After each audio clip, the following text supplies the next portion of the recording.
Hey, hey, welcome back, guys. All right, let's get into this. We're going to go for a specific message. In my mind's eye, I saw somebody who had a boo-boo on their finger that was specifically, it was wrapped up, and it wasn't necessarily like a Band-Aid. It might have been like, whatever they had at home to wrap it up with. It was kind of like multicolored. Either it was like kind of dirty and rubbing off, or it was maybe a colorful Band-Aid, like a kid's Band-Aid or something. It was printed. But then it's like they had put something else under it also. I know, weird, specific. It was very much on their index finger. It was wrapped all the way around, kind of like my ring is on my finger, but it was like the cut was over like in the underneath, not on the tip, but like in the first joint. Don't know what that means yet, but that's the specific beginning. Hi, guys. So great to see everybody. We have the Five of Cups. Five of Cups is, okay, this is somebody who's disappointed. They made a mistake. We may have some kind of like black rose wallpaper, or like somebody who's got, I'm picturing tights, somebody like a feminine with leggings on that are like black rose on black. You see that print there? I'm picturing, I can see like the shape of legs in it. We also have somebody with a kid, or some person who's like spilling, maybe they're a waitress and they're cleaning up after a kid spilling, they're probably milk. Or this is a person, I feel like maybe it's a pet knocking it over, but I immediately saw like a toddler or some little person, coming in and like reaching up for something and knocking it over. All of this just feels like I feel like there's a moment of chaos where a whole bunch of things are going wrong all at once. Maybe somebody has like a hole in their tights, a hole in their leggings, and they glance over and, the kid they're babysitting or their own child or some, a patron at a restaurant or something is knocking things over. It just feels like there's a lot of like, this is a crummy day all of a sudden. Maybe that's the other thing. Maybe this person has a boo-boo on their finger and they have all these other things, and it's just like, God, can I not catch a break? Seven of Pentacles. I got 7 more hours to go. It definitely feels like somebody is at work and they just want this to be over. They just cannot wait. They're looking forward. Let me just grit my teeth and get through this. It doesn't have to be work. It could be, sometimes we just know it's going to be a long day. Maybe we know it's going to be a long week, but it's like, let me just hang in there. This doesn't feel super awesome, but I think it's because our character is starting with, a wound on their little finger. And it could have been like something they were pointing to, something that it feels like somebody it's so weird, but like a lizard nipped them, or like a creature did a little bite on their fingertip. And it almost feels like maybe our character is feeling like everything's going wrong in their life. And they're like, okay, what are the guides trying to tell me? Because if I was pointing this way and something nicked me or stung me or bit me, or I cut my finger on something, okay, was I pointing in the wrong direction? My life plan wasn't the way it was supposed to go? And this is like a very clear message, like, no, don't point that way. You need to point this way. Am I wearing the wrong outfit? Is that why I got holes in my tights? Am I working in the wrong field? Is that why everything just seems to be a mess? What is the message here? My impression here is this character is tired, fatigued. I'm getting like tension in my neck right now as I'm saying all this. And it feels like what they're seeing is, I got so much more to get through too, and I'm already bummed. Okay, I think somebody needs more sleep. I think this is a character who maybe they see other people seemingly having an easier life, and they're like, okay, what's their secret? What are they doing different than me that makes them not miss opportunities? How come I'm working so hard, so tired, and I'm not making the money, but other people seem to just magically fall into it? How are they doing this? Okay, we have a 9 of Wands. We have the 3 Cups. It feels like our character is saying, like, I'm swimming all the time trying to keep my head above water, but I'm always dodging one catastrophe after another. I thought I was going to move to this beautiful island. Turned out it was a freaking volcano. Started to explode. I had to escape, left everything behind, had to swim across half of the ocean. I'm exhausted. I'm bedraggled. I get onto land and I think I'm safe. Only then there's a predator. I'm just saying, this character, it feels like if they were to write their life story, it would be one like crazy adventure after another. And it's fine if you're watching an adventure movie and it's entertainment, but when it's your own life and it feels like I'm playing whack-a-mole here, every time I almost get a win, something comes in and takes it away, a new catastrophe happens, a new problem happens. How do I get to the land of milk and honey? As I want good stuff to like rain down on me, or I don't want to be the person who always has to clean up the messes other people leave behind. While they get to have a good time, they get the promotions, they get the better money. How come it's not happening for me? Okay, so that could just be a state of mind that our character is in, but they definitely are comparing their hurdles to other people's successes. Now, of course, that's never a good idea, because oftentimes when we look at other people's lives, first off, we're on the outside looking in. So we don't know what their life is really like. It could be kind of sometimes people front a lot. Some people act like everything's perfect. And in fact, you'd find out if you knew more about their private life, like, oh, you're full of crap. Things are not so perfect. Or if you have a leg up in life, it's, only brief, because maybe you're benefiting off of someone else's generosity. It's just, don't ever look into somebody else's life and assume that somehow it's so much better than our own. I will say this also on a more positive note. This character is super resilient. This character who is having a bad day and who's kind of exhausted right now and feeling like, why can't I catch a win? I will still say, think of the adventures that they're living. Think of the fact that they could write a very compelling life story. And maybe that's what they should do. Maybe they should take all of their problems. And I mean, maybe the title of their book should be, You Wouldn't Believe It If I Told You, because it's like the amount of serendipitous negative things that I've had to figure out how I was going to navigate are just like crazy amounts of hurdles and obstacles. But I will say this, we have this butterfly here, and the butterfly says transformation is happening. I know it's been crazy. I know it's been hard. The truth of it is transformation is always nuts. It's always difficult. Think of being born. Being born is a very difficult process for mama and baby, but it's a necessary process. If we didn't get born, then we wouldn't be able to start growing into these independent, thinking human beings with free will. So it's well worth it to go through all the hurt, all the pain, all the struggle. It feels like sometimes the most uncomfortable things in life that we're like, how can I have to go through all this? It turns out that, at least in this story, there will be a payout. Our character's like, tell me fucking when. Come on, Kate, quit with the rainbows and just tell me how much longer I got to hang in there. We got the Hanged Man. It is, they're asking for, like, can I at least maybe just get one night with decent sleep? Can I, if I'm going to be delayed and having success, and right now it's just one problem after another, can I at least give one night a good rest then? Because I don't get when things are going to start to get oh so magically, wonderfully better. We got a 5 of Pentacles. Yeah, our character they're really having a bleak moment in this story. It could be a divine feminine, by the way. This could be somebody, I'm feeling somebody just took a shower and their hair is damp, and this is more like a towel that's wrapped around their hair. But this is like right before bed. It may be a really good idea for our character to look out at the stars and maybe send a wish, not angry, not shaking our fist at the sky, but rather, ask the universe, like, okay, if I'm in a time of transformation, universe, help me see how I can ease my transformation. Help me, give me a sign, give me something to help me understand, how do I look at the situation I'm in, and how do I roll with this transformation so that I, come out the best version of myself, the most abundant version of myself. The 5, again, is a number of change. So we know that right now our character feels like they're at their lowest. They feel like they've lost way more than what they've ever gained. They feel like any strides they made in life, they've just tumbled backwards. And I think this is super wise to pause in the frustration aspect, to pause and not be comparing ourselves to others' lives anymore. And just to say, okay, this is between me and the universe. Universe, you must have a plan for me.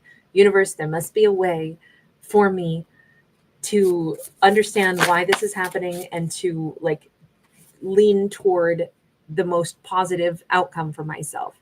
Give me guidance on, I feel like I'm at a standstill. What do I do next? Now, here's the problem with being at a standstill, right? Because we had that Hanged Man. So we know our character's at a standstill and they're asking, how am I supposed to roll through this then? what's the best advice, universe? But the problem with that is that sometimes we're at a standstill because the opportunities haven't presented themselves yet. The doors haven't been created yet. The railroad tracks haven't been laid yet for us to hop on the train. Right now, we might be in a holding pattern where it is just like treading water because we don't have the next chapter available to us yet. Now, I'm not saying that's how it is, but I'm just saying that is one thing to consider. Page of Pentacles. The universe is actually responding to our character, though, with the sense of, listen, this is a really important time for you to get into your subconscious and ask yourself, what would you actually want to give your energy to? If you could plant seeds that were definitely going to blossom into the life that you want to have, what seeds would you plant right now? No, don't just say, I'm in a place of desperation, I'll take anything. No, look deep into your subconscious right now and think, what would you most want to plant in your life? We keep seeing her going outside at night. We keep seeing, well, a character, it doesn't matter if it's a him or a her, going out at night. This, I feel like, since we don't really have a strong indicator of what, usually in the specific messages, I try to go with like what person we're talking about. But you notice that we have people in different genders. We have people in different locations, different ethnicities, right? We have probably someone in a Middle Eastern culture. We have somebody in an Asian culture. We have African American or African as a whole being represented. And I think that's really awesome, because this is way more of a collective message than what we would normally get for a specific message. It's like everybody is, or maybe a big collective as a whole is currently going through the same thing. Like, okay, so what am I supposed to do? Everything seems way too hard right now. Everything seems overwhelming, except for a select few that seem like everything's perfect for them. But I don't get, what am I supposed to do right now? And the universe's message in response to that, I feel like we have a lot of people standing outside at night looking up at the stars, which honestly, stargazing is a really, really lovely thing. It always, I don't know, to me, it makes me feel a lot closer to kind of like the wonder of being alive. It reminds us, like, we're very, very small, but that also, the fact that we're here at all makes us very, very important. So it's an interesting thing. It's humbling and invigorating, and, kind of lifts your self-esteem all at the same time. But I love the fact that the universe is saying, if you're going to have seeds planted, what do you want the seeds to become? Pick the real life path that you'd want and focus on that. Do some research right now, figure out, so that you're not just randomly saying, well, I just want to, live as a millionaire. The universe probably doesn't care about that so much. It's like, no, what do you want to do with your life's energy? But then know what you would want to give your life's energy to by learning about it, researching it. Because the reality of things, and I know I've done this in my life, set my sights on, like a career path that I wanted. And you know what? I got it and I didn't want it. Sometimes it behooves us to like really do extra legwork first to make sure that what we envision something being is going to be the bulk of what that career is made up of. Sometimes things seem very exciting, very sexy. And in reality, it's just like, oh my God, it's all it is like, sure, I could reach that level. Let's use this as an example. Let's say somebody who's like, well, it'd be great to be, rich and famous and go to red carpet events. Okay, but in reality, what if this is a very shy person who would never want their, kind of like anonymous status to be stripped away from them? It's like, I forgot I'd never go anywhere where people wouldn't, whatever, have paparazzi chasing me or something. If a character really wouldn't like that part of it, then that's probably not the thing they'd want to be known for. That wouldn't be the life they'd actually prefer. So it just says, do some research about, first figure out inside of oneself, what would you really want? Then do a little bit of reading up, a little bit of research on it. What would make you the happiest, really and truly? And most importantly, what are the pitfalls? Even asking, what is it about a certain path that you think you want that could be a negative that you're actually drawn to? This is interesting because this whole storyline is like, on our character's worst day, the universe is kind of giving them some tough love while giving them empowerment and saying, listen, the reason something hasn't changed for you yet although you got to be ready for it when it does change, is that this is a really important moment for you to catch your breath, regroup, and start thinking about what you truly want to your life to be made up of. Because if you want a lifestyle, but you haven't really contemplated what it would be, you could very well recognize or find out a little too late that you were in a karmic cycle of being dissatisfied, wanting something that isn't really right for who you are. It's a great time for our character to do a little self-check, and make sure that they don't wind up imagining that this perfect life that they dream of would actually be dead wrong for them. I love the fact that the universe is like, listen, you have a lot of power and you got a lot coming up in your life. You got a whole new chapter that's coming in. Make sure you're calling in the right one, because you have two paths that you could take right now. You're at a precipice of your life. No wonder it's uncomfortable right now. A life path is closing and a new life path is about to begin. But it's almost like you got to go to the right destination. You could either take, the A train, or you could take the B train. The A train is going to take you, to this destination. The B train takes you to the opposite side of the city.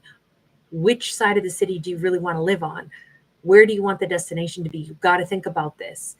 Queen of Pentacles, the World. There we go. Now we're having the breakthroughs. Okay. So as our character starts to, if they're going to listen to the messages from the universe, if they're going to step outside under the stars and say, universe, give me some guidance here. When am I going to get a break? And the universe answers with hang on now. You don't just want a good life. You want the right good life for you. Think long and hard about this. Do a little bit of research.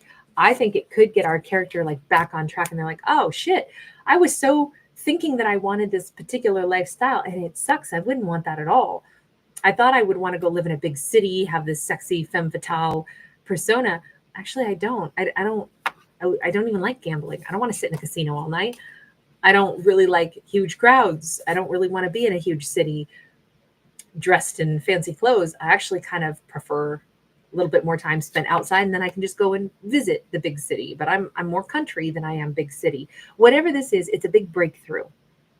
Our character has been given something to turn their attention to instead of just sitting in dissatisfaction and frustration.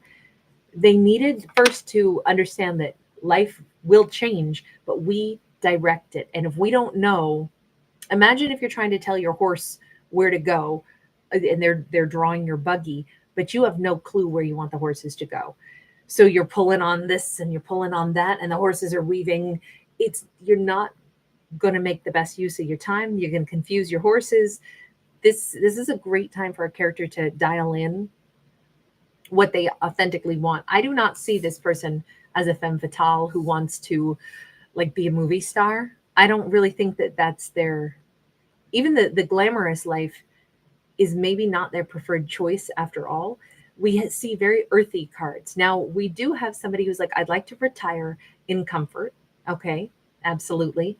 I like to keep my youthful spirit. Absolutely. I feel like this is an adventurous person. This is a person who sees themselves having a wonderful, adventurous, fun life with lots of life experiences. I have to say, our characters are ready.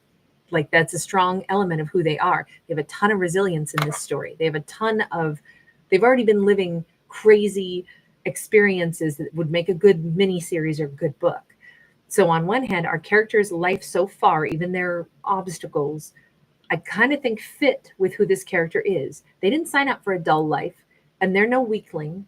They didn't say that the universe always has to give them the easiest life possible. She's kind of badass, right? She's got this leather jacket on. She's got her aviators on. She's obviously in a plane. She's kicked back. We see her as, I want to have a hell of a good story of what I've used my life's energy for. And I want to be a part of the world. But I definitely see her caring less about, look, I think she'd be bored out of her gourd if this was it. Oh, I just need to be somebody who walks around with a lot of sex appeal. Somebody who people, stare at across the casino. I don't see that being enough. She's an adventurer. She's an action taker. She's part of the world. She's not window dressing. Okay. She's not somebody who would ever be content. If she had to pick between I want to be the most beautiful person in the world, but that's all I'm good for. And I'm not saying beautiful people that's it. That's all they contribute. I'm just saying This is the devil cards. It's going to be an extreme. This would be like somebody who's like, oh, I just make my money off of purely my cleavage. That's probably not who she is. She could do that, but that would be boring for her. And that is not knocking somebody who makes their money off their cleavage. You do you, boo. Whatever floats your boat. The message that I'm trying to get through on this is that you have to pick the path that you would actually want. It may be like, oh God, I wish I were that sexy. I wish I could, have people, that all stared at me when I walked in a room. But ultimately, I don't think that would be really the life that she would want for herself. She wants more. Also, this is a very independent spirit person. And this is somebody who wants to do other things more than just that. So I think that too narrow a vision of imagining a life of wealth or ease or fame or fortune or window dressing, that still wouldn't be satisfying for her. So there's no point in her wishing for that. She'd be freaking miserable if that's what she got. She still seeks adventure, and adventure comes with adversity. So I don't think that she's ever going to be somebody who's just all about a simple life. And I think the more she embraces that, the more she researches that, understands that about herself, the more she gets actively interested again in not focusing on all these obstacles that she's facing, but starting to capture the essence of who she is, what kind of life she really wants. I think that's where her money will flow. I think that's where her life will get easier. I think that's where she'll start that new beginning. That's when the path will become clear for her. She's supposed to have an adventurer's life. In this story, very specific person, very specific. She's supposed to be an adventurer. She's supposed to go to foreign lands. Maybe she's going to wind up, working for a global, let's say an embassy or a foreign ambassador or something. I could see all of that for her versus somebody who's an ambassador for the casino. She's probably looking for something that takes her outside or further outside of a life of just wealth. This world card, this is where her new beginning starts. We have Judgment and we have Ace of Wands. She just got the lust for life back. She's got a purpose again. So she may want to go and visit Stonehenge. She may want to go and seek answers to life's mysteries. She may want to, she is marrying life. She is marrying adventure. This doesn't mean she won't have a wonderful romance at some point as well. But I think if the choice was you can commit to the person that you truly are, you are an adventurer. You are somebody who wants more. You'd rather go and instead of having some luxury, maybe cruise, maybe the truth is you'd rather go out on an archaeological dig and be dusty and dirty, but seek, ancient knowledge and wisdom and treasures. That would probably be her preferred choice at the end of the day.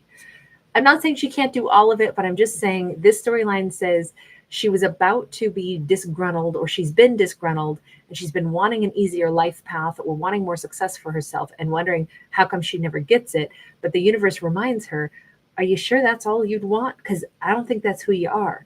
And this is her recognizing it's true. Now, she might start embracing some of the struggles of her life now, because if you're going on an archaeological dig, that's hard work, physically demanding, tedious, all those things. But if that's actually where her interests are, then she'll be a lot happier when she starts manifesting those pathways instead. It's not really true that she just wants to be hot. It's not true that she just wants money. It's not true, at least in this storyline, that would not be a satisfying life. So the sooner she gets out of disgruntled energy, the sooner she stops wishing for just a life of, money or attractiveness, and fully embraces that she's so much more than that. She can do so much more than that. She is hungry for so much more than that. Get interested again in the things that she loves, the things that she cares about. That's where she's going to find the avenues open up, the life paths open up, the jobs, the careers, the opportunities. It's when she goes ahead and says, it's the creative spark, it's the personal freedom, it's the adventure. Thank you, universe, for reminding me of who I am. That's how I would describe this story. Somebody could definitely be headed into Stonehenge. This also, though, keeps making me think more of Malta. Malta has amazing and very ancient, very like mysterious monoliths there as well, which I missed while I was there, and I will never forgive myself for. All right, I'm gonna leave this here. Dawn, does she do it alone or with a friend? Let's pull one card on that, Dawn. Great point. Does she do it alone or with a friend, as Dawn says? Six of Swords says, well, she doesn't do it with any of her current friends. She's moving on. She's going somewhere over the rainbow, too. Messenger of Cups. She's not doing it with somebody from her past. Somebody from her past is not a part of this. They're not. There's no ex coming in to say sorry. There's nobody hopping in her boat, her canoe with her. She hasn't. Maybe that's the other reason she was disgruntled. Maybe she never met somebody to like settle down with, but maybe it's because that's not what she wanted either. But there's not an ex coming back to say sorry or to hop in her canoe or go on her adventures with her. The right person for her is actually up ahead. It's a person she hasn't met yet. We have a well, this card is a Nurturer of Cups, so it's actually a Queen of Cups, but they put a masculine on this. She could be very drawn to a very spiritual person. They could be very aligned with both their masculine and feminine energies. This could be somebody who is like a sage, a yogi. They could be somebody who's very tuned in to like universal kind of love, but and they could have dreadlocks, doesn't have to be. They could be from a different culture than she hails from. Again, doesn't have to be. But there's something here about coral reef as well. This could be somebody who's been a diver or somebody who cares very much about like restoring the coral reef. They could have a greater like interest and purpose as well. We got the Tower. Yeah, I kind of think this could even be somebody that she never would have dreamed she'd end up with. This is like it's rocking her world. So does she have adventures with somebody? It's actually that her adventures bring her into the realm of this partner. It's almost like she has to take these adventures and even the hardships that go along with it in order to have the fulfilling life she actually wants and in order to meet the person that she really wants to be with. I feel like she's going to get more tapped in to like the knowledge that she when she surrenders a little bit more to who she really is and the doorways open, I feel like a lot of things are going to flow. All right, you guys, I'm going to leave this here. As you can hear, my baby's busy. I will be back later on tonight. We'll do zodiacs on the other channel. We'll also get to Cancer on this channel. But right now I have a long drive to make and to deliver some spaghetti and meatballs. Oh, honey, you have a small boo-boo on your middle finger, RS. I'm sorry. I hope it heals up quickly. Annette, thank you, love. Thank you guys so much for giving it a thumbs up. All right, you guys, take care. Hey, Sam Juanita. Farrell Russ, great to see you. Annie S, hi, love. Oh, good, Annie. I'm so glad. Thank you for letting me know. Violet, you were first in the house, ×2. AC, hey, darling. Nikki O, great to see you. Apple Holo, hey, babe. Wonderful to catch you. Hi, Lulu Bell. All right, everybody. I'm going to bounce out. I'm supposed to be gone already, so I must go. But Tasha, hey, wonderful to see you. Patricia Bucator, Danny D. Hallelujah. Hi. Hi, Carl. D. Rogers. Talk. Hi. Jessica Rios and EM. Hi, sweetie pies. My baby's here. May Marie. Hey. Oh, I'm sorry, honey. Hi, Chrissy. Oh my God, everybody's got a boo-boo on their pointer finger. That is crazy. I actually thought that was a really weird image to have in my head. Hi, Selene. You burned yours on steamed broccoli. Oh my God, everybody. I know, our fingers, I guess we are very handsy creatures, aren't we? But hi, Midnight Mora. All right. Tasha, you're cracking me up. Hey, Molly. Oh, I hope you get that rose thorn out. God, that's a tongue twister for me. Shamalama. Ding dong. Hi. Right back to you. All right, you guys. I'll see you again soon. Lots of love. Bye. Johnny. Tammy. Hi. All right, you guys. Bye, Lulu. See you later on this evening.